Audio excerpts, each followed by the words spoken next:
Hello and welcome back to Dial H for Heroclix. I'm your sexy ranch hand co-host Kalder and Simeon. This episode, we're going to talk about the new, hopefully the new date for WWE Wave 2 getting released, another X-Men set, and then some listener questions. This is episode 352. Howdy, let's get rowdy.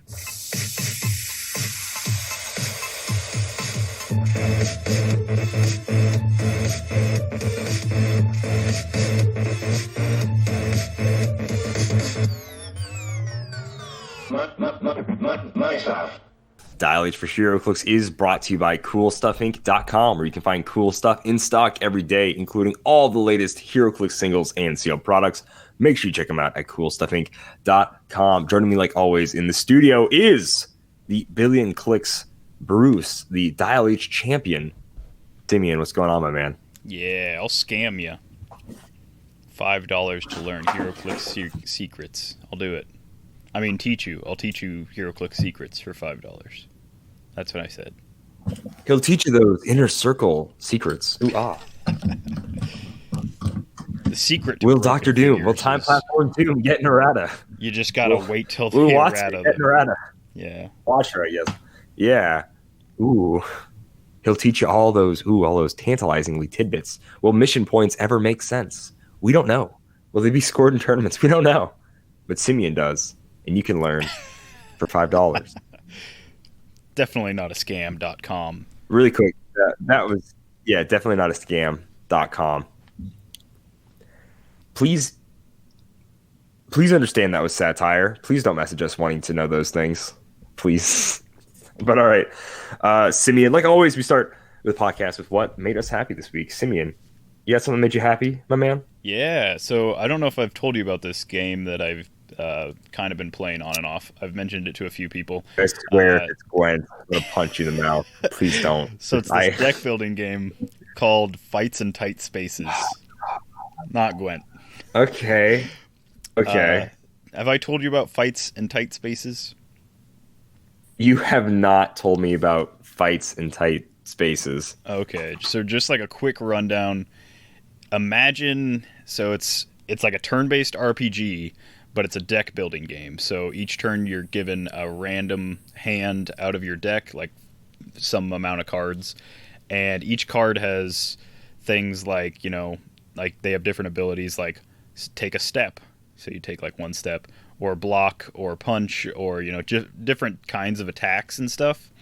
But it's set in this like John Wick kind of universe, and it's turn-based. So it's really fun. You get like, depending on the hand, like sometimes, and at the end of each turn, you get like a new hand. But depending on the hand, you can either like really lay the hurt on your opponent or opponents, because it's PvE. It's not PvP yet. But yeah, I've played the prologue for about 20 hours. And the prologue was just like a free demo, basically. The first like set of missions. And I played through it. It was so much fun that I like just kept playing through it. Like took about 30 minutes to play through the first little section before I had to start all over again. But they recently released the not finalized edition of the full game. So I picked it up on Steam for about $20, and yeah, it's pretty fun. I like the full game. It's a lot harder than the one that I was playing, but it's just that much more rewarding. And it's it's like pretend to be John Wick with cards. Who doesn't want to? That's kind of cool. Yeah, no, that's pretty fun. And I did Google it just to make sure he wasn't going off on somehow a Witcher related tangent. No, that actually looked pretty cool. That actually does look like a pretty fun game. Nice, my man. This week, what made me happy? We had a charity tournament in Wakefield, Nebraska, which it was a good time. We got to play 400 Golden. I prefer Golden to Modern, although sadly, when I know it's going to be a tournament with a lot of competitive mindset players, I end up trying to build competitively, and then I end up building Modern with an extra 100 points. And I don't want to do that. So I made sure at least, I think only 2 figures on my team ended up being Modern Age. So I was pretty happy with that, although they were definitely the main staples of the team. Let me just go ahead and read my team that I played, you guys. I did show a picture, but some people were a little confused about what it was. It is not a theme team, and I think I'll probably make a team building video going over it and how it works. But the team had the Legacy card She-Hulk, so that's the Age of Ultron She-Hulk. Honestly, I just needed her for her normal thing, so Legacy or not, it didn't really matter. Then the X-Men Days Future Past, X-Men Dark Phoenix Saga Magneto at 25 points. Avengers Infinity Groot at 20 points. Deadpool set Blind Owl, Weasel, and Copycat. Played 2 Weasels. Superman and Wonder Woman set The Atom, the Mandarin Ring, the Spin Mandarin Ring, and then Galactus, the new Galactus at 100 points. So it was really fun. It was a really good team, had really great range, and it was awesome. And if I wanted to play it more casually against a casual team, I could, which is always a plus. I always enjoy that where it's like, with my team, I've got options. If I was playing an Alpha Strike team, it's like, all I can really do, because most figures like that, Sam Cap, Cap Reds, they're pretty much glass cannons. They have to get the first hit. Like, if I'm playing Alpha Strike, I sort of just have to Alpha Strike. I can't play it like a regular game where we just sort of take turns and beat each other up. But with this team, I could, if I wanted to, which is always nice. So I always try to make teams that, number one, I just wanted to build around Big G. I wanted to figure out what were his weaknesses, what are his strengths. And then I wanted to just make a fun team that, whether or not, it was a casual person or a competitive person, we could still just play a fun game of Heroclix, because that's, at the end of the day, it's all about having fun. So had a great time this weekend. Another tournament that I convinced my sister to play in. So I gave her Absorbing Man from the Iron Man set. I gave her, that's the Touch Thor's Hammer, Metal Absorbing Man. Yeah, the LE. I gave her the Daredevil from Earth X. I gave her Silver Savage from this latest Future Foundation set. I gave her Mr. Immortal from the Captain America set. And then I gave her, who else? There's some other Don't Die person on there. Can't remember. Yeah. Oh, no, there's both Wonder Twins. One Wonder Twins at 10, one at 25. And then there was some other, piece of Don't Die. I don't remember. Maybe that is her team. Maybe that actually adds up. But anyways, yeah, it was just fun. She did beat somebody. She did exactly as I told her throughout the whole game. She power action, pick up that heavy object, Absorbing Man right away, move people around, whatever. It was good. She ended up beating somebody on points one game, which was great. I knew she was never going to shut anybody out. People were probably going to figure out, to kill enough points to get by. But I knew she would never get shut out with this team, which is the point. So she can actually play all her games and have fun. And then, but she still beat somebody. Although the person she beat definitely came out the winner of the day, because we had a raffle. So we would kind of donate more money. It was for cancer research and everything. And I donated one of my Galactuses for the raffle. And then someone else donated a brick of Future Foundation. And he walked away with both of them. Oh, geez. I was, wow. Yeah, that is some good luck. To be fair, he put in $70 worth of tickets into the raffle. So it's you definitely donated the most, but we did raise $480 for cancer in the Mercy One Hospital, which is pretty darn awesome. And that was played in memory of Brian Helzer. Brian was a great guy. If anyone's listening to this and knew Brian, they know how fun he was to hang around, and he will be missed. He was really fun. I've only had the chance to play him, I think, twice. But still, he was a really cool guy. He was fun to BS and talk with at tournaments, and he's going to be missed. The last match I ever played with Brian is up on Happy Little Heroclix, I think. It was ROC States, the Pauper event from 2019, I guess it would have been. Yeah. Nice.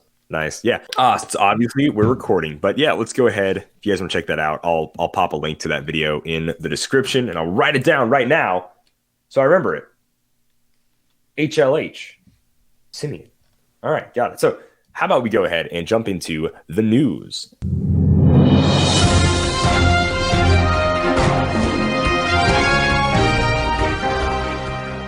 All right, guys, news this week.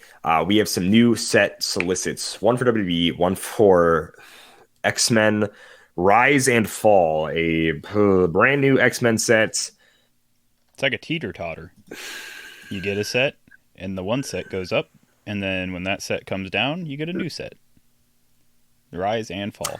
I I just want everybody to know.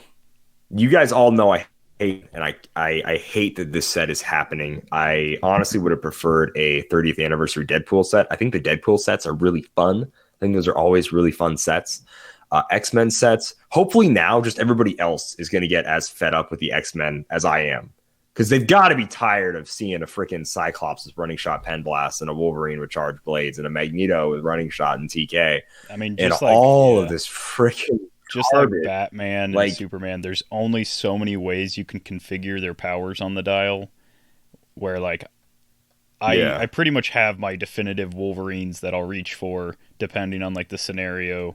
Same with like if I were to ever reach for a Cyclops for some reason, we had Regenesis, we had X-Men Dark Phoenix Saga, we had Uncanny X-Men, we had Xavier School.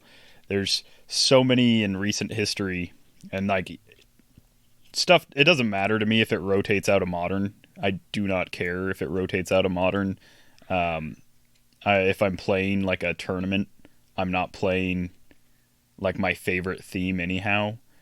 But yeah, I just feel like there's so many ways that you can rehash the same exact characters. And looking at some of the sculpts, I think we're going to get some more of the same.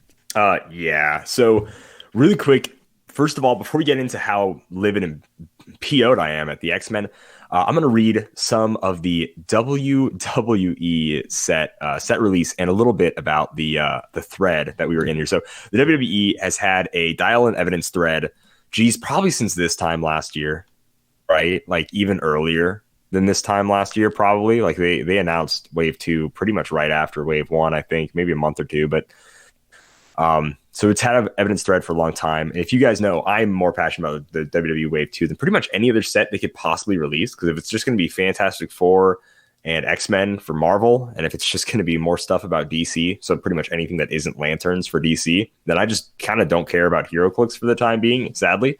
But WWE I'm excited for.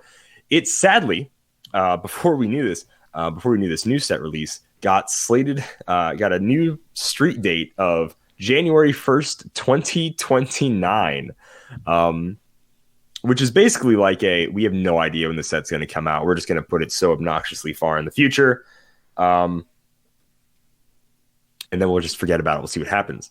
And then I was like, oh, maybe that's not so bad. But then somebody commented, let me find it here. Someone said, this is giving me Street Fighter 2 vibes. And I was like, whoa.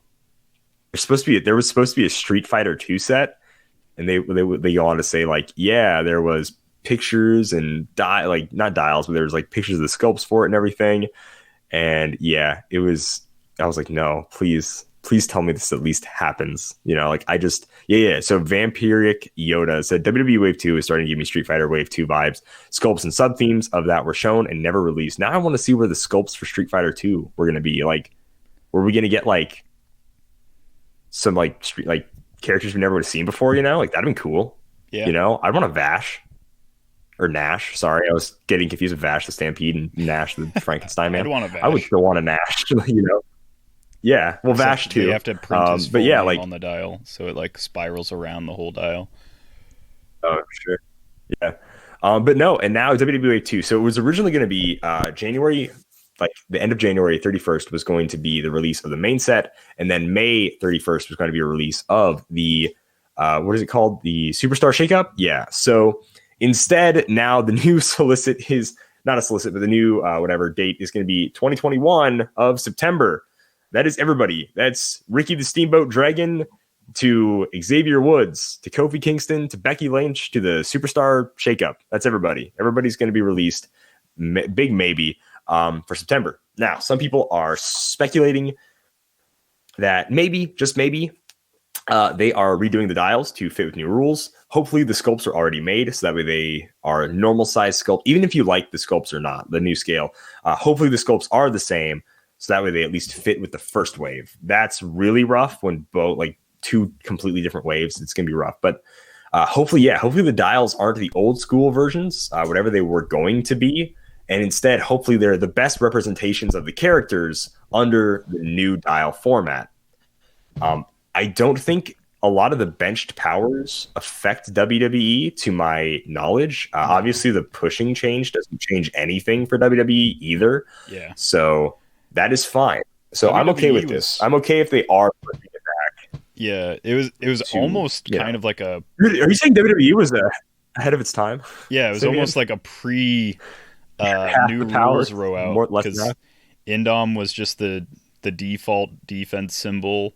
There was no super strength. There's very little like of certain powers, but yeah, I'm just glad they got Big Show slipped in Wave 1 before he turned to the dark side. So yes, he went to AEW, but that is news. So Big Show did go to AEW this week. Why was there no AEW reaction video? It's very simple. I do not care about the Big Show. Like, I care 0% about the Big Show. And also, his figure already came out. Guess what? His figure is also bad. So yeah. I still just want Sting to be made. Like, if they ever do an auction where they're just giving away the sculpts like they did with like the Fulcrum Indominus and the Ghost Rider, I will be the man paying like that ridiculous like $1,500 for. I mean, obviously it'll also come with like a full set of chases and whatever for some set, but like I will be paying that for Sting. You bet it. You bet. And if anyone bids against me, I'll find you. I know who you are. You'll be like that one kid who made the Fulcrum Indominus video. You'll make a video, stupid idiot, and I'll find you and I'll murder you. I will, and I'll steal that Sting back. And that's how serious I am. Or I'll ask you very politely, and if you decline, then I'll still track you down. I'll murder you. But yes, it is going to be with a baseball bat for years. Waiting, not saying anything, just waiting. Anyways, so that is WWE Wave 2. Simeon, before we read the solicit, you want to tell me about this box art, some of the sculpts we've seen for this X-Men Rise and Fall? Yeah. So I have no idea what this storyline is. I've been told it's like the rise and fall of the Shi'ar, which is like a like more recent X-Men event. I typically don't care about the Shi'ar. It looks like on the side of the box we've got Gladiator next to, I believe that's Corvus. Not Corvus. Was that what his name was? The dude with the Phoenix blade. But yeah, he's got, so in the Wolverine in the X-Men set, he had the Phoenix Blade, which automatically, when he rolled blades, would give you a 5, then a 4, then a 3, then a 2, and then it would set back to 5. So he was kind of cool because of that. Down below him, we've got another sub-theme, the Brotherhood of Mutants, with a classic-looking, both Sabretooth and classic-looking Magneto. And by classic-looking, I mean like 90s, because that's what I consider classic. And then on the front of the box, we've got wacky, wavy, crazy dude, Deadpool jumping out of a cake. Isn't he so crazy? It says, find the Ultra Chase birthday Deadpool figure, which we're calling him Cake Pool, whiz kids. Don't try and birthday Deadpool. No, he's going to be Cake Pool, and that's just how it is. Birthday Deadpool. Nobody's calling him birthday Deadpool. Jeez. That's the box art. They did show the dial and token pack, or the dice and token pack. So on the dice and token pack, we've got Cyclops, we've got Wolverine, Storm, Colossus, Beast, and then we don't know who the 6th one is because they're showing us the back, and it's Kotick, the Tiger Cub. So with a little sidestep, 9 attack, blades, 14 defense, and some sort of special damage power. So kind of cool. Yeah. I would be interested because the dice are interesting. I'd be interested to know who that final token is. And then we get to see what's going on with the dice. I don't know. I don't know what that yet symbol that is. Symbol. It's like a star, but somebody was being if you know, let us know. With it. Yeah. Ugh, artists. Yeah. We get to see the fast forces. Anyways. The Fast Forces have Casual Friday, Professor Xavier, Polaris Havoc. We've got a new Darwin, and is that Rachel Summers, I believe? Oh, it sure might be. She is a redhead. Got her hand out there like she's using brain power. And a new Warpath who looks real big. He's going to be huge, right? Like he's going to be big. So those are all. I know he's like 6'4", but like He's gonna be big. They also dropped some digital renderings of, and these aren't actual sculpts that we're seeing, they're all digital renderings from what I can tell. We also got a digital rendering of Weapon Hex from Warp World, where Gamora swallowed a soul stone and split universes or something. No, Who knows? I don't. Is that how Warp World works? I don't. This is going to be a combination of X-23 and Scarlet Witch. I'll go in a bit more about Warp World when I read the solicit, because that's the only thing I care about in this set. So we shall see. We also get a very 90s looking Mystique standing on a pile of grass. Yeah. We get an Emma Frost with Cerebro on, so that's kind of cool. We get a Hellfire Guard who's doing like a talking into his communicator kind of thing, holding a Hellfire gun. We get a very classic crouched Wolverine, blades extended kind of dude. And then the most important figure in the whole set that we can see so far is Vacation Blob. He's got his cool shades on and his big Hawaiian shirt. It's pretty cool. I'm gonna call him Guy Fieri Blob because he's got the little goatee, little soul patch thing going on. Whoa! And then he's got like the shades. And then he's got like the short, standy, pointy hair. It's Guy Fieri Blob. It's Guy. Is it Fieri? There's not a single T in his name. Guy Fieri. Fieri. Guy Fieri. There's no T in his name. It's all in the. This is a joke, like the Joquin thing. Some fake crap you're always trying to pull on me. Making me look like an idiot. Anyways, yeah, I don't know what this blob is from, but he does have a Hawaiian shirt on, which is pretty. He's giving me some Bruce Campbell in dang, what is that show called? It's like a bunch of spies, sort of. Burn Notice. Give me some Burn Notice, Bruce Campbell vibes with the shirt. Okay, I like that. Yeah, you ever seen Burn Notice, Simeon? It's been a long time, but yeah. Yeah, it's old show. He was like. Because the main dude isn't Bruce Campbell. Bruce Campbell's like the retired guy that he... Side, yeah. They ask questions too every once in a while. Back at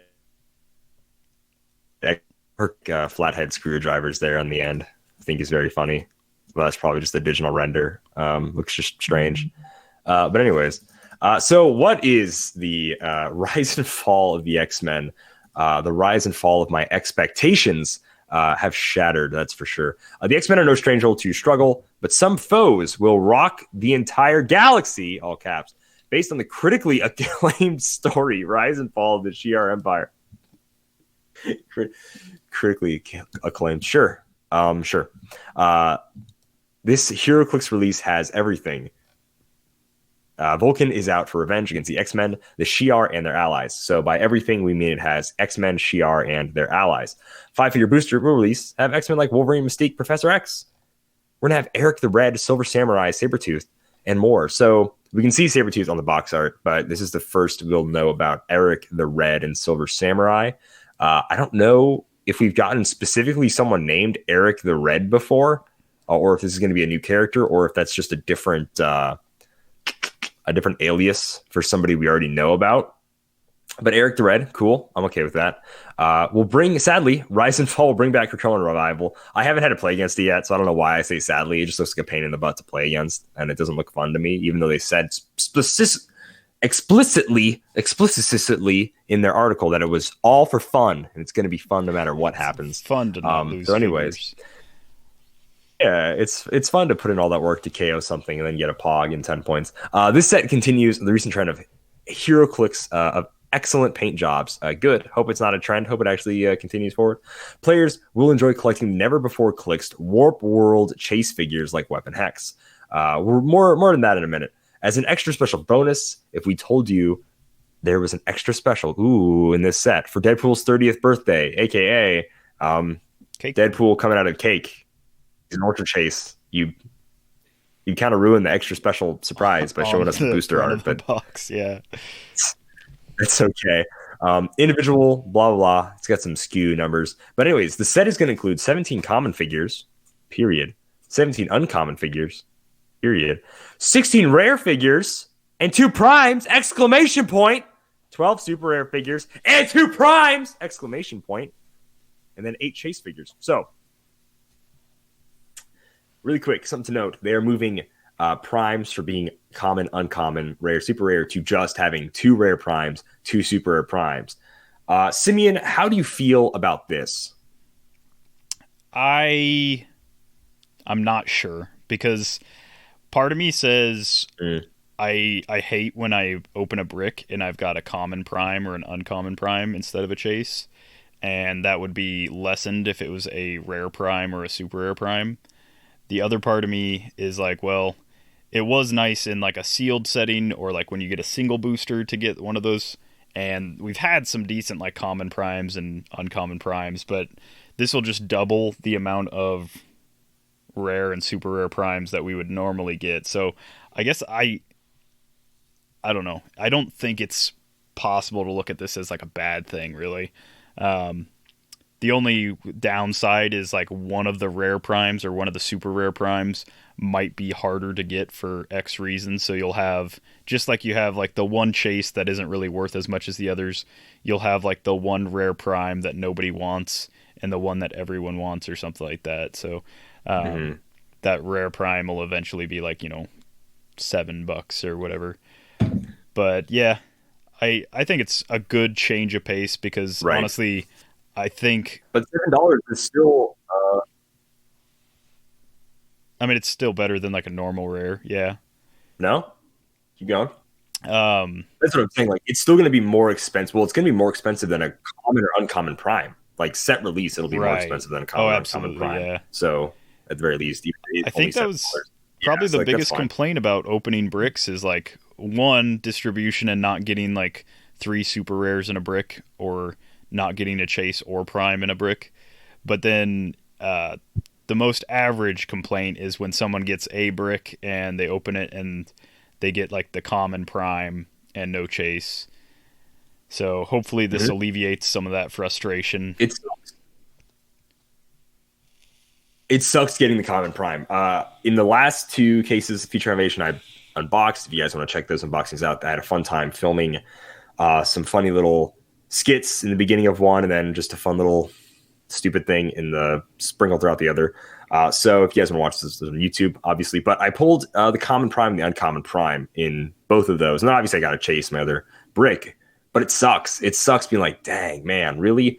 Like, I could at least get, 2 primes. I'm only going to get 1. You're going to give me just like the 2 worst ones, like the 2 least expensive ones. Like, whether or not they're good doesn't matter. They're expensive. They're not expensive. It's a money sink. It sucks.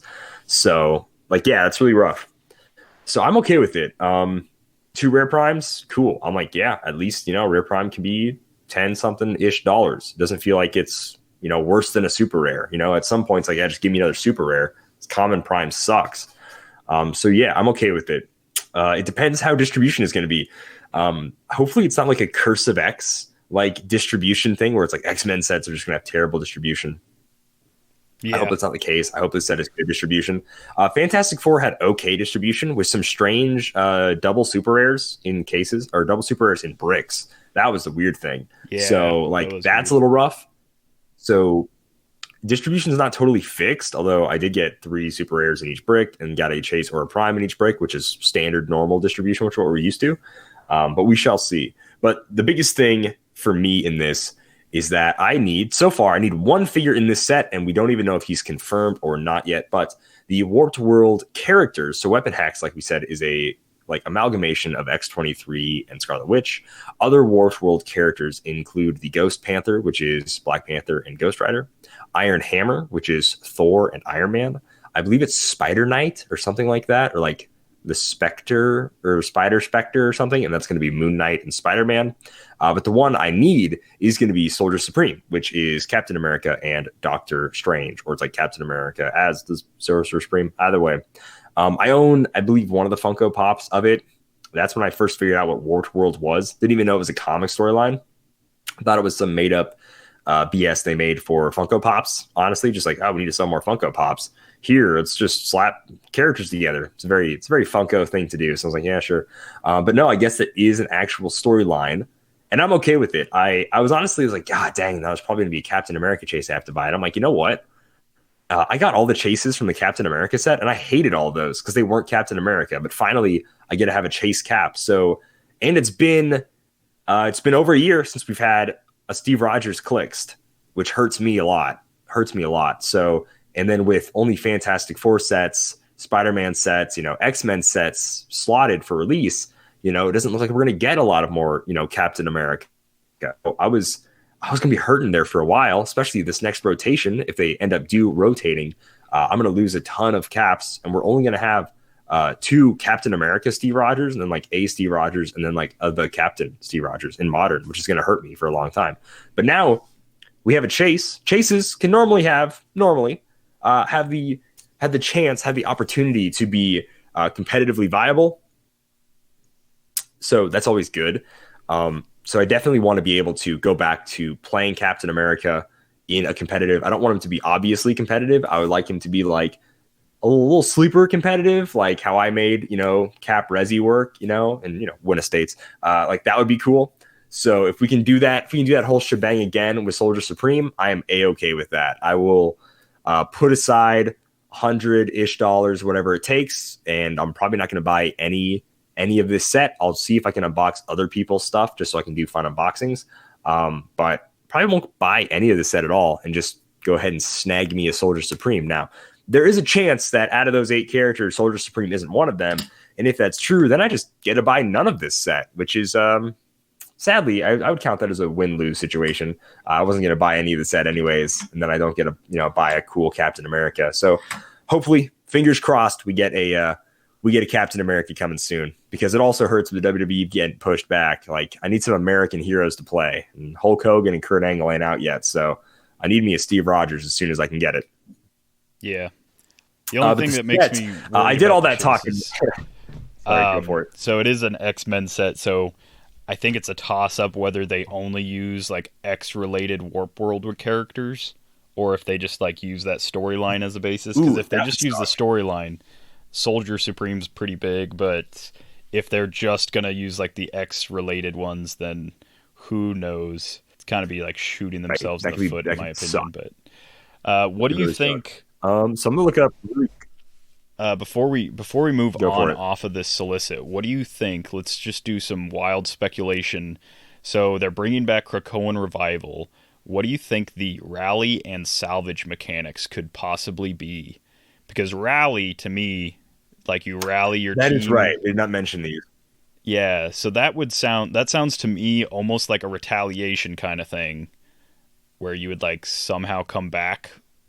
And then same with salvage. Salvage could mean any number of things. Like you could salvage a lot of different things, but like most likely, in my opinion, would be like salvage the game, salvage like I don't know. It just seems like a really weird set of words for mechanics, and they're not just reusing like retaliation or whatever. Right. So we still have these are probably not going to be mechanics that are like the secret identity, the psychic captain, because that's more of like titles for characters. So these are just going to be like traits, more like a shifting focus, like you said, colossal retaliation style, like mechanics. I don't know. So they've used rally before. They used rally in the Nick Fury Agents of S.H.I.E.L.D. set, which is every time a S.H.I.E.L.D. generic hits somebody, you got to add an action to your action total. I believe it was called rally. I think. Anyways, so if they're just sort of bringing that back, but they say it's new, so it could be something else, but I would imagine it's something along those lines, where if you hit, you sort of rally the troops. You could maybe give out some +1s instead. Salvage, I don't know. I think it'd be really cool to do something where it's like 2 characters that are both like halfway through their dial, and then you just KO one to heal the other, like the rest of its clicks. That would be kind of cool. Where it's like, you know what, I've got 2 low point characters. One of them is maybe just like a fodder guy, and he's got like 2 clicks left. And if I can heal up my main guy like 2 clicks, that can either like get him back to full or can get him in a better spot in the dial. That would be kind of sweet. Like you're salvaging your situation where it's like, I've got a bunch of like half like figures, KO one, heal up one of them. I think that would be cool. And if they steal that, hey, or if they don't, because the set's already made probably, then I called it. It is February 28th, 2021. The time is 6 p.m. and 16 minutes, so 616. We are 33-ish, 34 maybe minutes into this podcast, and I called exactly what Salvage was going to do, or at least close enough. The main MCU or not MCU, the main Marvel comic continuity is 616. That's what us in the conspiracy realm called a synchronicity. Ooh, interesting. Oh, jeez, you and your conspiracies. But yeah, what are you thinking about? What are you thinking about these, Simeon? I honestly have no idea. So, like, rally is something I could definitely wrap my head around. You, like, rally the troops, you rally back into the fight, something like that. Salvage, to me, in, like, a battle or game sense, always seems more like you salvage a loss. Like, you don't, like, win by salvaging. So, I have no idea, but I could see it being, like, I don't like you cut tail and run kind of like thing, because it's more of like a retreat kind of word in my opinion. Salvage is like you like salvage the battle. You don't like you rally and you win, but you don't salvage and win in my opinion, unless they're using it in the sense of like salvaging technology kind of thing. So I don't know, but yeah, it seems really weird. Whatever the new mechanics could possibly be, it seems weird. All right. The set, by the way, guys, is slated for June 2021, which is normally Origins time. I'm not gonna lie, man. The only time I would have ever bought some of the set if it was like an Origins set, you know. So that would have been cool. Like if it would have been like, and there would have been like Warped World chases going all over the place. Which, by the way, I pulled all those chases up. So here are the residents that appear on the Wikipedia. There are 8 characters here, so it works out. And some of them are not ones I named. So these are like maybe the main comic book ones. The other ones that I saw were from like a Funko Pop post, so they could be made up. Who knows? But there are the Defenders, which is Soldier Supreme, the Iraq Knight, as Mark Spector, Peter Parker, Weapon Hex, we know her, the Iron Hammer, we did that one. Then the Terrific 2, which is Mr. Invisible, Reed Storm, so probably stretchy Invisible Man, and then Hot Rocks, Benjamin Storm, massage some parlor. fantastic Hot like Rocks. brothers or something. Yeah, some Hot Rocks. And then the last 2 are Moon Squirrel and Tippy Soar. So I can't imagine we get a Tippy dinosaur unless it's like a peanut base in this booster set. What, Moon Boy or Moon Girl and Squirrel Girl? It would be Moon, yeah. So it's probably Moon Girl and whatever Devil Dinosaur. Because I mean, if it's going to be a girl version, Squirrel Girl. So it's Lunine Luffa Green. Of course, Squirrel Girl's name is Doreen Green, and Moon Boy or Moon Girl's name is Lu La something. I don't know. I don't care about those people. So yeah. So that is that. Those are our potential Warped World chases, all confirmed. If I get 2 or more right, besides Laura, then you heard it here first, folks, at 619. That's 619 for Rey Mysterio. Bless up. He's not dead. I don't know why I said that. But anyways, you heard it here first. I hope so anyways. Well, we could read this whole thing, but no, you're right. It is Soul World that Gamora did with Infinity Stones. Yeah, you were right about that Gamora thing. Something Simeon was like sort of right there. All right. But yeah, guys, that is it. Cool. So that is going to be the Rise and Fall of X-Men.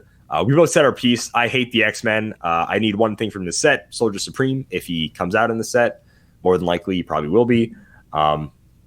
If not, that'll suck. I'll be able to skip the whole set entirely. But let us know what you guys think about the set. If it is positive, if you're like a fan of X-Men, then don't comment. Don't tell me that you guys are excited for this set. I do not need that kind of positivity in my life. Something I'm negative about, I don't want to listen to your positivity. It's going to make me just eye roll. So yeah. I'm definitely the biggest X-Men fan I know in like my personal life. I wouldn't even dare say I'm close to like the biggest X-Men fan anywhere outside of like my personal life. But even being like a big Wolverine, big X fan, read a lot of the comics, I do not think that I need another set of like every single one. I'll definitely be cherry picking this set. I might buy a brick. I doubt I'll buy a case, but I might. The other thing that I forgot to mention is, do you remember like the Wolverine and the X-Men Jubilee, how the super rare was really extra rare because of the Prime slot. Now we're going to have 2 super rares. Yes, it was. Yeah, the Vampire Jubilee was tough. Yeah. We're going to have 2 super rares that are extra rare because there will be occasionally primes that take up their slots. So that's just like another thing to think about, I guess. But all right, since we're a cool 40 minutes into this episode, let's just go ahead and keep trucking. We have quite a few questions that we need to answer this week, so let's just go ahead and get right into community. There are dozens of us. Dozens! So before we get into Malcolm Rush's questions, we got a few questions on the old Discord from superfan Chance McCall. So the first one is, how do you feel about the changes to Dolphin? Is it now tier 1 meta needs nerf? Simeon. No. How are you thinking for the Dolphin symbol? As far as like for meta, we would have to see. I think the ability that Dolphin now has is definitely like tier 1, or whatever you want to call it, like S tier, A tier, whatever. I definitely think that ability is. I don't think a team of Dolphins is possible quite yet. In Golden Age, it's definitely going to go from like a casual team you could have ran, like Atlantis would have been like a casual team you could have ran, to like running a full like WWE team where your opponent can't like strike them down kind of thing from range. Yeah. So in that aspect, it's definitely going to shift the casual sense where it'll be a little bit mean if I'm running a full Dolphin team on like a map with water or with somebody that generates water. I don't think it's going to be making any giant splashes in the meta scene, though. Oh my gosh, I can't even throw up. Ooh, that was pretty good. I'm not even going to lie. Splashes thing was pretty good. But yeah, like what you said about WWE. WWE is arguably better than Dolphin, right? So it just is better, right? But the figures themselves aren't that good. So in meta, in like competitive tournaments, the figures that we see get played are pretty much just Eddie Guerrero, then a couple of fringe ones here and there. But like in 300 modern, like competitive, it's pretty much just Eddie who gets played. And even at a 70-point line, people kind of don't even want to pay that for not even the best dice manipulation that we can get, sadly, nowadays.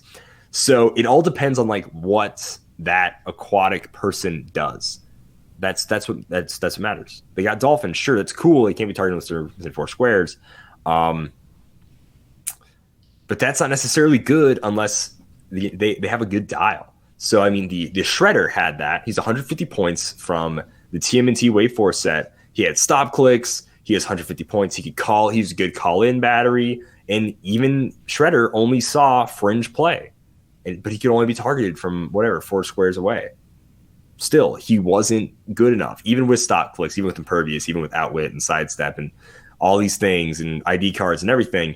He still saw fringe play. So until we see some really cool Dolphin stuff, it's pretty much just going to be fringe. And that is in my, I've won a few states. I've won A states. I've won a WKO.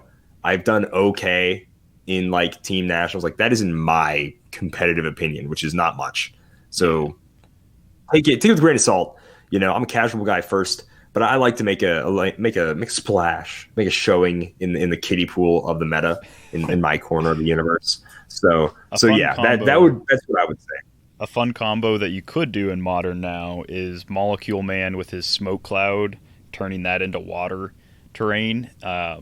If you don't, because I don't think there's a ton of water maps, like not heavily like water maps, because if your opponent's like smart, they'll just force you to come to them, or they'll just like force you to the side of the map without water.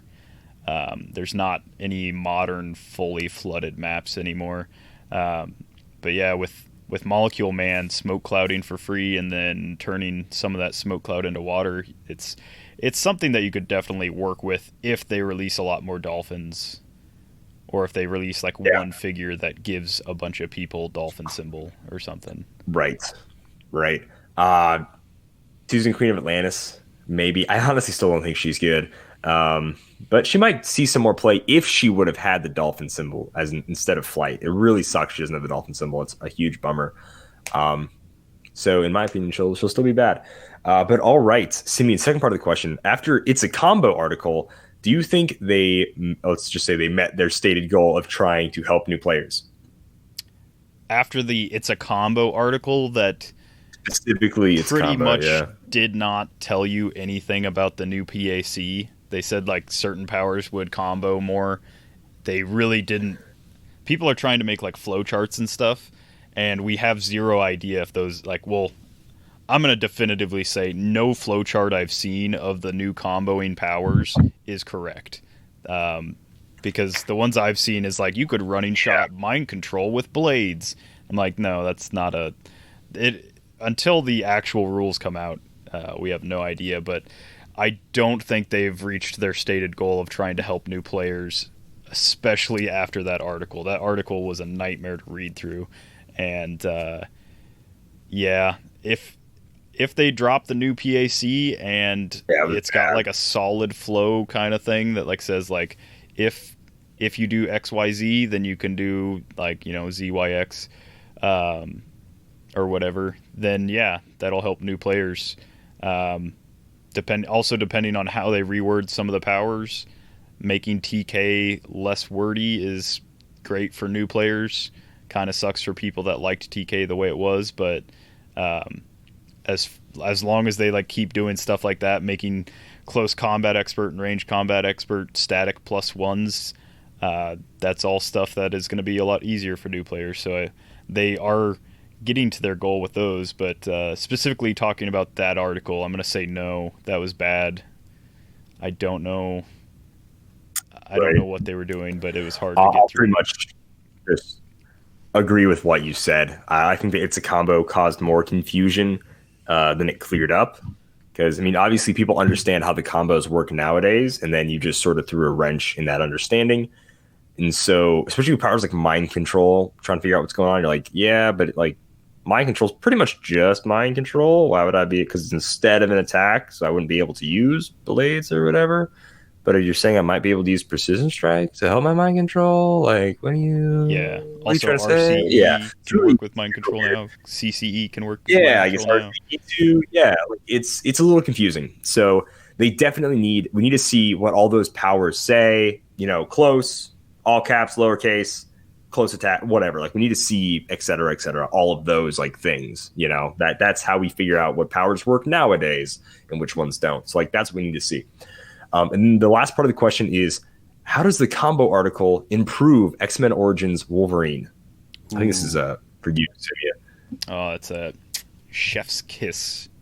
Beautiful movie. It makes the movie make a lot more sense in Heroclix terms, because the mutant Deadpool, not Deadpool the mutant, but the mutant Deadpool, Weapon 11, whatever they call him, you can use like Pensai blades, phasing, whatever. He can use it all. So yeah, retroactively, it makes that movie worthy of an Oscar, is what I'm saying. Best hero film. As soon as that movie comes out after April 2021 and the rules changes, they re-release X-Men Origins Wolverine, and that's an Oscar-worthy movie. Yeah. The Academy. No one can argue with according to this PAC, this movie makes perfect sense now, and that'll be it. Yep, I'm sure. All right. One of the next questions Chance had was, what was one of the weirdest player bases? Like, what game has the weirdest player base that you've ever had to interact with? Simeon. So I've never really experienced like a terribly weird player base, but I will say one of my venues in town here has D&D groups meet on the same night that we play Clix, and some of those guys can be just I don't know if they get really into character or what. There was one night we were all like leaving, and we like tend to like stand outside the doors and like chat for a bit as we were leaving. And for some reason, like the DM of the D&D game just decided to keep locking his car so it would honk at us, because we were standing like at the doors and his car was parked right there. And even though we all like looked at him and knew what he was doing, he thought it was hilarious and that he was being sneaky. And I was like, is he going to stop? And he just didn't. He just kept doing it. He thought he was so funny with his little remote control that locks his car. So I will say that's one of like the weirder interactions I've had with a play group. But other than that, like the RC car, there's Hobbytown. Maybe it's just called Hobbytown. The Hobbytown track here in town. They've got a big old track for their RC racing, and those guys get really competitive and really aggro about their little remote control cars. They get super into it, which is fine. I'm not in that crowd, but it's not very inviting. That's all I'll say. It's a little intimidating when like this guy's like, stay 5 feet away from my Rudd Mutter 3X12. Its lithium battery could explode and be caustic in your eyes, and I'll also like kick you. And I'm like, all right, it's cool. Fun. The weirdest play race to me, not to offend anybody that plays this garbage game, but it's got to be Magic the Gathering. Cut and dry. It's that easy. It's that simple. I've been to quite a few gaming conventions on the area, like Sioux City and Brookings, local gaming conventions. Then I've went to like obviously Origins, Gen Con, all of those. And without a doubt, Magic the Gathering has always supplied just the worst kinds of people I've ever met. Really quick though, before I get into this Magic tangent, because I've once had a Magic player walk up to me and try to teach me Magic, and it was definitely the most painful, like 30-ish or so minutes of human interaction I've ever had in my entire life. But before we talk about Magic, second thing for like worst fan base has to go to, or player base has to go to specifically anime convention Smash Bros players. They are they may have the absolute worst hygiene in the world. And I get it. It's a convention. Some people have pretty bad hygiene. I want to throw up most of the time when I sit down for Smash game. Maybe, the game room also, I get it. A lot of conventions, the game room's pretty cut off. Sure. It's normally not near a main hall where like a normal door to outside will be opening a lot. It's normally pretty dark in there. I don't know why. It sort of adds to the smelly atmosphere. But it is rancid. It's horrible. It's gross. And they just look gross. Some people just look gross. You know what I mean? And I'm not trying to like offend people or whatever. But man, some people they just kind of look like they don't shower. And you're like, you showed up, you went to this hotel or convention center, you dressed like this. I once had a Smash Bros player tell me about all the anime statues he owns, and they weren't cool ones either. He showed me pictures. They weren't like Goku and Naruto. They were, the kind I'm talking about. If you don't, I don't want to say it on the show. So yeah, like Smash Bros take the second place. But Magic the Gathering is the worst because I once had a dude who smelled like, and he smelled like cat piss. I'll just say it bluntly. He smelled like cat piss, dude. He smelled awful. And then his breath smelled like cigarettes. So he obviously enjoyed a little bit of agricultural farming in a different way than I enjoy agricultural farming. That's for sure. And he just sat down and tried to teach me Magic, and it was just painful. It was awful. I got the gist of the game, lands and mana and whatever, I guess. I don't like fantasy at all. None of it's enjoyable to me. I don't like Lord of the Rings. I don't like D&D honestly that much. I'll play it because it's a role-playing game, but I prefer like a Call of Cthulhu style setting. And then this dude like showed me like drawings of elves he made, and I'm like, cool. I don't want to be in the situation anymore. I don't know how to like walk away without it being awkward. And then he showed me like, he just kept pulling stuff out of his bag, and every time it got worse. He showed me like scripts, not like movie scripts, but like fancy way of like writing words, and he showed me this is a druidic language, and I'm like, cool, sweet, man. Don't care, but all right. And then he was like, yeah, this is like demon language, and I'm like, oh, cool, thanks for showing me. It's awesome. That's wild. Hey, I think my brother's over there. I think I gotta go. I think we're gonna get lunch or something. Did he tell you at any point that he had like, some puppies in his car? He's like, hey, if you want to, I have a dog that you can look at and pet. Luckily, we did not go to a secondary location. Otherwise, I would have feared. And this was a few years ago, and yeah, that'd been rough. So yeah, like I realized I met the worst of the worst Magic player base, but I also had like one dude like tell me just about Magic, and he runs like a shop that like has games there, and I'm like, these people sound terrible, and he's like, whoa, you making fun of Magic right now? And I'm like, no, I would never do that. It was super awkward. I was like, oh, this sounds awful. And then I didn't realize. I mean, obviously he owns a Magic store, but he was like, he was a little offended by that. He was like, oh, what's wrong with Magic players? And I'm like, kind of all of the things that you said, but of course I didn't say that to him. But instead I just left. So yeah, good time. That was my long Magic tangent.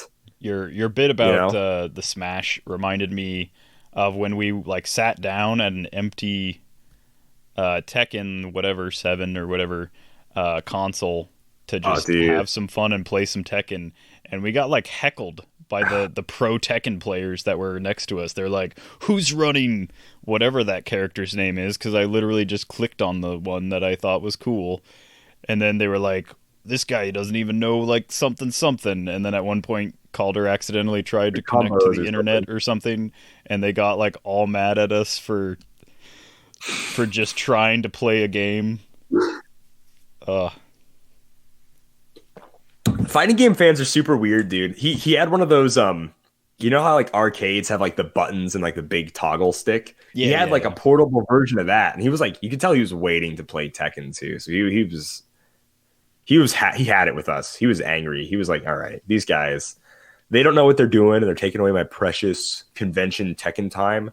Don't they know that once I hook up my cool, wicked arcade board to this Tekken machine, and all the lady cosplayers see how good I am at Tekken, they're just gonna go to my hotel room. Like, what do you do? Play Tekken in your own free time. I don't play this game. I don't own this game. I don't care about Tekken. I just want to mess around. I'm just bored. Don't haggle me. That was weird. But also, people at conventions are just sort of weird. So maybe my ideas of these player bases are slightly skewed because I only see them at conventions. Yeah. Conventions bring out like the most diehard fans of any fandom. Oh, definitely. So yeah. There's always like a little bit of like, I don't know, diehard fans of like anything. If you're like from outside that fandom, it seems weird to you. Even sometimes if you're inside the fandom, it seems a little weird. Oh, yeah. Like, I'm inside this fandom. It's called the Marvel fandom, and some people are X-Men fans. Can you imagine? Really? X-Men? Disgusting. But all right. Chance's last question, I think, is kind of a joke. I'll read it anyways, but it's, what's the craziest thing did you do in 2020? Let's make this Heroclix related, since the last one wasn't really. Craziest Heroclix thing you did in 2020? That would be South Dakota States. So I think that was on a Saturday. So I double booked that Saturday, and I had a reservation at a campsite. So I went out and started camping Friday. Saturday morning, I woke up at like 6, got in my car, drove and picked up Devin, drove to Sioux Falls, played Heroclix for like 6 or 7 hours, drove Devin back home, and then drove myself back out to a dark campsite and got my fire going and stuff, and then camped until Sunday. So kind of ruined my camping, because it was like, oh yeah, I'm in the wilderness. Then it was like, oh, time to go play with plastic heroes. Just gonna drive for like 4 hours both ways. And then, yeah, that was probably the craziest thing I did. But yeah, that's the only Heroclix thing I really did in 2020 that was even remotely weird. Yeah. Okay. I think the weirdest thing I did was before the world got to where the world is now, and that was for the Captain America release. I'd already known everything that was in the set, and I kind of already pre-ordered like 6 cases of Captain America, but I was still rose-colored glasses. Obviously now I'm super burnt on the Cap set. It makes me so angry to think about, because we could super drop the ball. But like rose-colored glasses at the time, I made 2 trips down to the Omaha, Nebraska area. I drove 2 hours, 2 separate times. And I pulled absolute trash the first pre-release I went to. The second pre-release, I did somehow win. But there was also an Ultra Chase pulled that night by I think Devin or someone near Devin, anyways. And I was like, dang it, why could I have not pulled that? Seriously. And then I also bought in another person for Rainbow's pre-release here in Sioux Falls. And then I bought myself in and I mulliganed myself, and we still all pulled rares. And I only pulled out of technically the, I think, full brick of boosters I would have bought. And yeah, I bought a full brick with the mulligan and then her buy-in. Then I got one super rare in all of those pre-releases, and it was Machine Man. And it hurt. It hurt a lot. It sucked. And then, of course, when we did the WKO in Nebraska, I also only pulled rares for my 2 boosters I bought then. So my Captain America sealed whatever career was awful, and it really, really sucked. So yeah, that was the craziest thing that I did, is I did all that hurt and that pain for such little return on investment. And by return, I mean a negative. There was no return. There was 0 return. Also, that first release, you had to watch me open Ultron, and I think is it a Super Thor or something like that? Or something? I don't remember. Yeah, there's no Ironmonger. Not Ironmonger. Arno Stark. I think it was Arno Stark. I don't remember, but yeah, it was a pretty hefty pull for me, and it was yes, the that did hurt for you. Yeah. Yes, it was bad. And then, of course, I had to play in Bellevue. That could have been Mistru's the worst part of the night. No offense to anyone from Bellevue. Yeah, I'm just going to shut up, actually. Let's move. Might not even cut that out. We play fast and loose down there. If you can't hang fast and loose and just like shake your head and go like, all right, then I don't know what you're even doing. Yeah. Next up, we have some questions from our man in Japan, Malcolm Rush. That's in Japan! Japan? No. I can't go to Japan. Malcolm says, these are questions about the rules, guys. So if you want to, you can end the show here. But there's some quick questions. I think we're going to say some slightly different things about the rules, and we have time passed. So what other rules changes do you want WizKids to make for the rule book / the PAC? What are some rules changes you want them to make? I don't really have any rules changes that I specifically want them to make. I just want them to overall make the rules flow better. There's very few games that require, for high level like play, I guess most collectible games require you to like invest time and stuff into them. But Heroclix especially seems really daunting when you're like, here's the rules book. And then also, if you want to be correct, you'll need the comprehensive rule book. And then here's the powers and ability card. And also, you'll have to check the erratas list. Like, just, it's constantly like different stuff. Also, yeah, so my main thing is make a flowchart for the powers, just to like really simplify, really dumb down, like have... some people in the community have already made flowcharts. I don't think any of those will be correct, but it'd be awesome if WizKids had a definitive one that said, like, activate, like, running shot, charge, or, like, power action. And then that can lead into, like, X. Like, hypersonic can lead into, like, X. And they kind of already had it with, like, charge being a capital close, running shot being a capital range. For some reason, that was still, like, really hard, but if they had, like, an actual visual aid, can help some people, especially newer players. And then for the PAC or something, I don't care what it is, it would be awesome if we got a team abilities card with all the modern team abilities, or just all the team abilities ever. And I get that they're adding some and they're changing some and stuff, but just to have like a definitive 2021 and forward or backwards or just current team abilities would be awesome as like a reference point. The only changes I want them to make, now that we know what the Wonder Woman ally team ability does, that is perfect for the Spider-Man ally team ability. Because let's be honest, the only person that's really a wild card for like Spider-Man is Spider-Man himself. Like I don't see Black Cat popping up on that many teams unless it's like with Spider-Man or like the Sinister people. So like change Spider-Man ally to Super Senses on a 6. Majority of the people. Card. Yeah, instead of wild card. And then Spider-Man, you can have team player, because now that we have team player, we don't need any team abilities that are just wild cards. Same thing with calculator. I don't know. Do something with calculator. I don't know. Just make it not wild card anymore. Make it old. Who knows? But I hopefully, like with what they did with Minions of Doom, how they made that no longer wild card. Hopefully they do that and just make team player the only wild card team ability. I think that's the best way to do it. I think Spider-Man should just be the Wonder Woman ally TA. I think it's perfect. I think it's perfect for it. And then besides that, the only other change I want is part of the rule book where it says your opponent may look at your card, period. They kind of left it really gray and unspecified, and people were looking at the back of my cards this last tournament. So how about you just go ahead and put a not the back though? So don't do that. Put a little asterisk. So you can look at the front of your opponent's card. That is all. And then start printing the team abilities on the fronts and the point values as well, since that should be information everybody should see. And I don't want them to see the back. So, but I still need to see that information. Let's just go ahead and add that before I open that can of worms. Let's jump into the second one. Which rules or powers and abilities do you want WizKids not to change this time around? So again, I don't. They probably haven't touched yet. Yeah, I can't really think of anything that they could truly screw up in a way that I would just be blown away.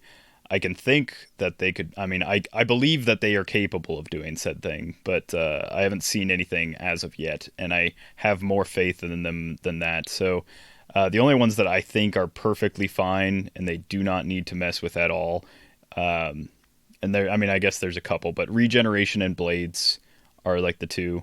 I was thinking about toughness, invuln, stuff like that, but actually, the more I think about it, the more I think those could actually use a rework, because toughness and invuln always seem like worse versions of the better defensive powers, like invincible and impervious. So maybe rework toughness and invuln, maybe not. I don't really care. But regen and blades are the two that I think are great. Unless they somehow make blades work for range, because that'd also be really fun. Just the trebuchet of knives is something I'll always want. Shooting my fangs, shooting my teeth out, hunting to range blades you. No. Yeah. Let's not make it range. Let's not do that. Things I don't want them to mess with. They aced leadership. Last time when they did leadership, they made it chef's kiss perfect. All right. Leadership is great. Don't touch leadership. Leave it alone. And it looks like that is probably true. They probably realized that they did a freaking amazing job on leadership. Leadership slaps, period. Leadership's a great power. I love it. All right. I don't love a lot of things. I like my family. I love leadership. Okay. Period. Leadership's an awesome power. It's always been one of my favorite powers. And it's just so good now. Okay. Or Tiny. Don't mess with Tiny. Tiny's in a good spot right now. Tiny makes sense. Little, you can carry a little dude, You can get +1 from range. They're hard to see. They're small. What if they just did to Tiny what they did to Dolphin? Dolphin? Then you can mess with Tiny. That's pretty solid. I can see it. Batman's size were like both a quarter. I can't see +1 them to defense from 20 feet away. Under certain circumstances. Way better than +1 to defense. Hey, they are both +1 to defense. You know what? I'll change my answer. I do want them to change Tiny. Thank you for enlightening me, Simeon. That would be a great change to Tiny. Make Tiny pretty good.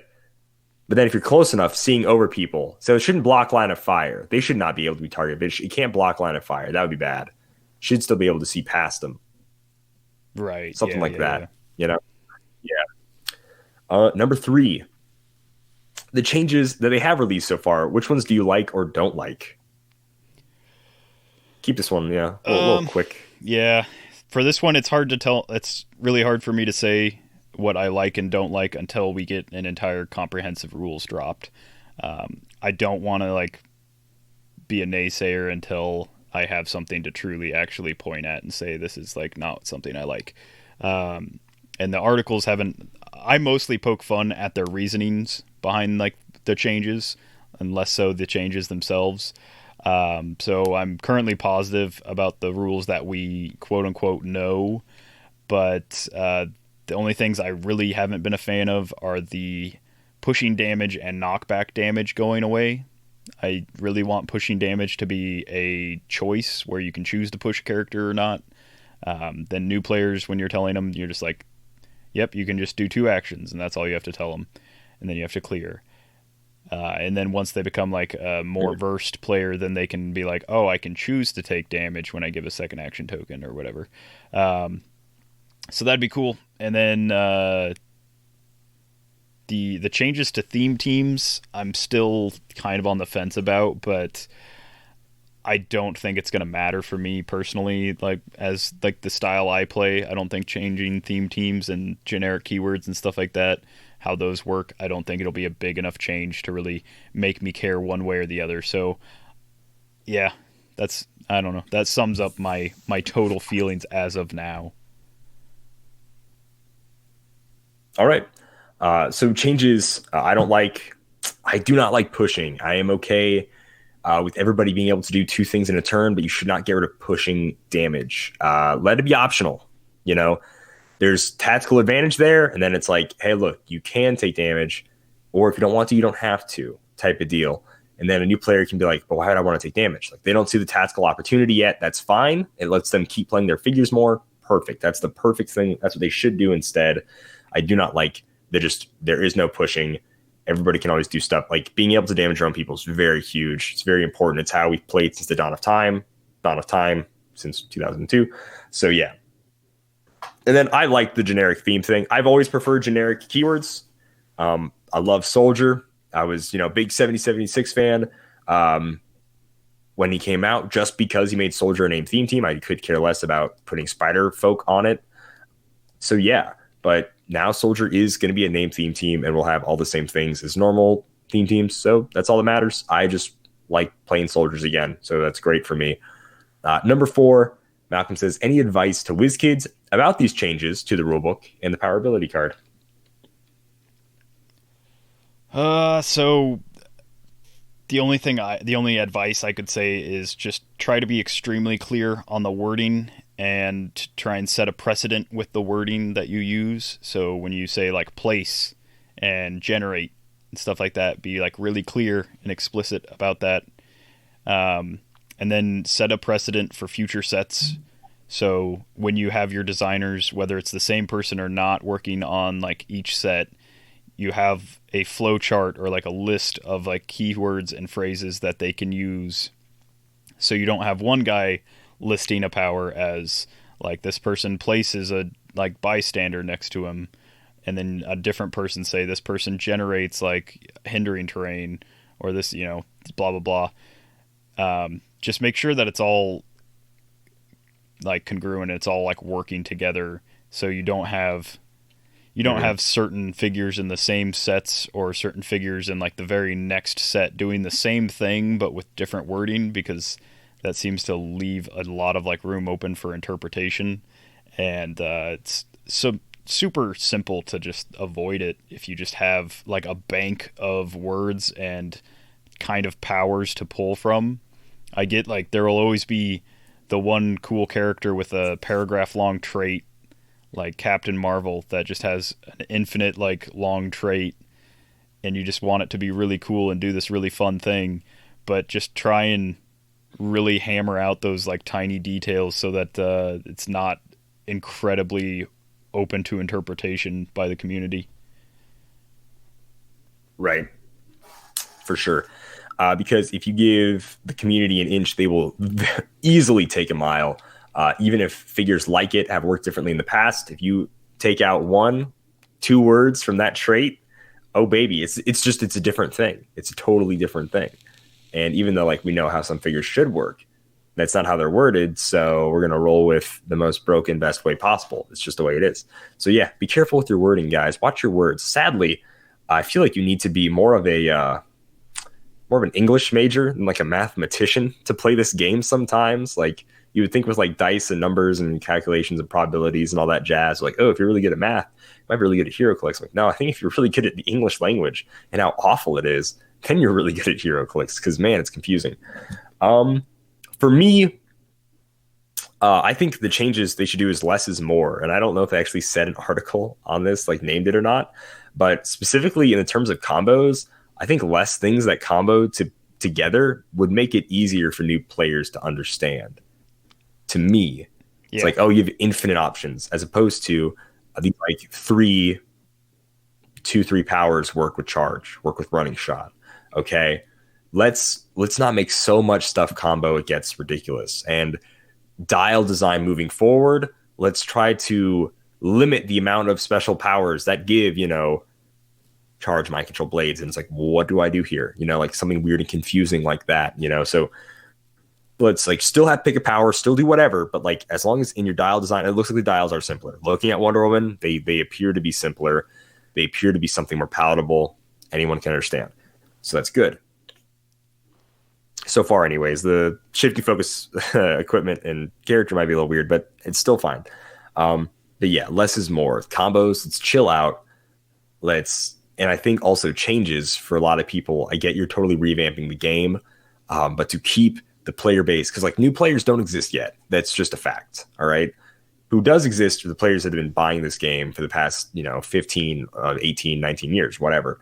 So let's worry about these guys first and then new players second, and that's obviously not what you're doing. That's okay. It's not my company. It's yours. And it's not my game. It's yours. I'm just someone who's very passionate about the game, who really enjoys the game. Like I said, I like my family. I love this game. It's awesome. So let's just cool our jets a little bit. I like that you're not just like, boom, here's the rule book, here's all these changes, and then people have to like lose sleep reading it overnight. I do like the articles. I like that you are giving us an article every couple of days, and now it's been a week without an article, so we don't know if we're done yet. We don't know if hopefully you're taking in information and feedback, and then you're going to change some things. That's great. Obviously, you can change how certain things work, but maybe not how powers work, because you've already made a set with how you think the new powers should work. So that's going to be really weird. It would have been better if you would have made these articles more in advance, I guess. Like if you were truly serious about taking feedback and it would change dial design, it would have probably been great to have these articles like a year ago saying like, hey, we're going to change the game in like a year. But then I understand like that's way too much time for people to be nitpicking on your case about these rules. So like there's some in between, but like now that you've already made this set, it's period. And now you're making all these articles and people don't like them. So now there's only so much you can change about your wording in the articles and what you can do. Like you can change a symbol, like you can change the Masters of Evil team abilities. You haven't printed any Masters of Evil yet. You're not going to for a while. So that can just be changed. Who cares? But certain powers, at no cost, stuff like that, you cannot retroactively fix once the set already exists. So less is more, guys.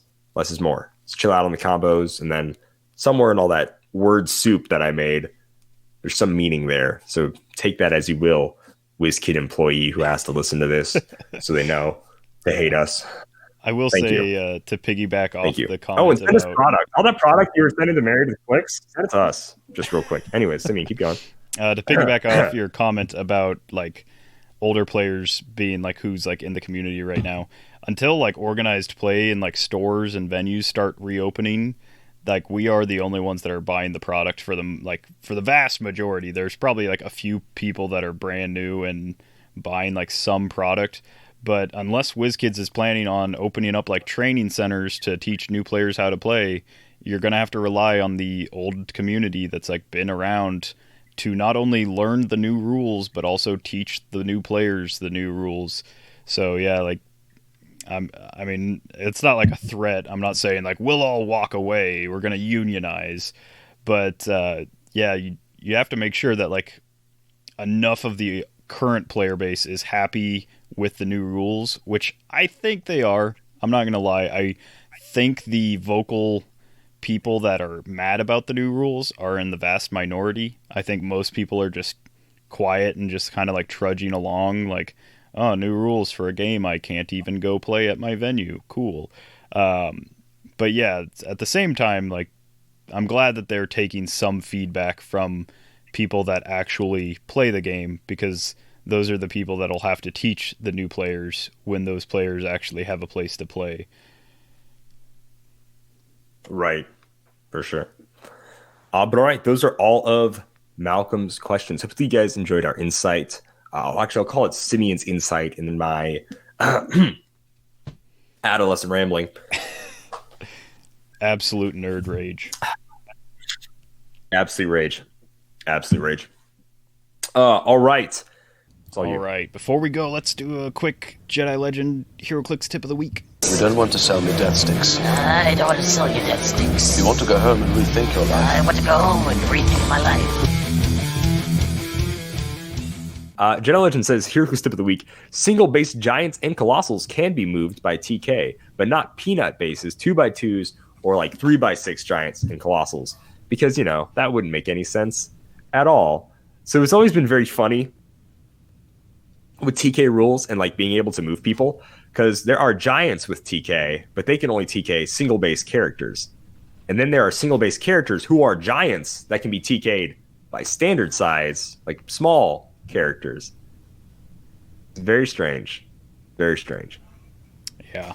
The one that stands out the most to me is like Jakar from AI, who is a colossal that had a special TK power but could not use it on himself while everyone else could.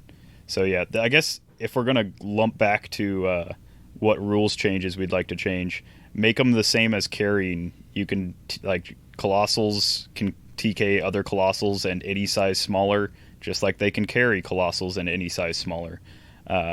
Yeah, make them TK same size or smaller. Simple and effective. That is going to be an Endor show. As always, guys, you can find us at facebook.com/DialH for Heroclix, Twitter, DialH, FO. No, it's not FO. It's just for DialH for Heroclix on Twitter. On Instagram, we post some of the Thursday Throwdown thumbnails on Instagram. It's DialH for Heroclix, all spelled out. Follow us there on YouTube. That's our biggest thing. YouTube.com. Just type in DialH for Heroclix. Will pop up. We make... there's another YouTube tangent, guys. Ready for this? We make some of the most unique Heroclix videos you will ever see. They are amazing.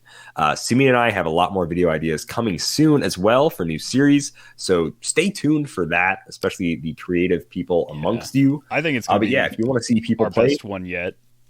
I don't know. I'm not going to say it's going to be the best one yet, but it'll be different, and it'll be the most watchable one yet, is what I'll say. It's different, and by golly, by gosh, aren't we just all about different? Are we not, though? So, yeah. So, if you want to check out some gameplay videos of us playing with the new rules, you can do so. Those are Thursday Throwdown videos. We are playing in some Golden Age indie sets, so they aren't designed for new rules, so it's kind of funny. If you want to watch unboxings, we do an unboxing about a week after the set comes out. I don't get my products. Shipping is the way it is, so I don't always get my product the fastest.